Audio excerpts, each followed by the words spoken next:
மண்ணாங்கட்டி, நான் சொன்னது புரிஞ்சுதாடா? அந்த ஊமை பொண்ணு வளர்க்குற கழுதையை பிடிச்சு கொண்டுட்டு வாங்கடா. செஞ்சுடுறா சாமி, வாங்கடா போலாம்.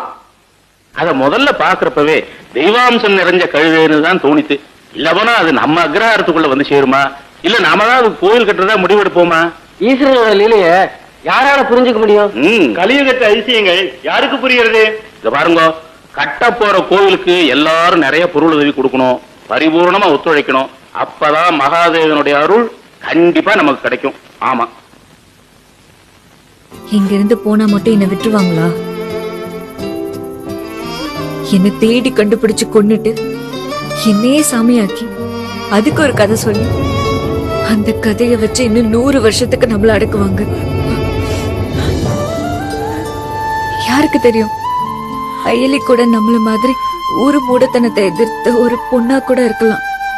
இன்னும் எத்தனை சாமிங்க இந்த மாதிரி இருக்குன்னு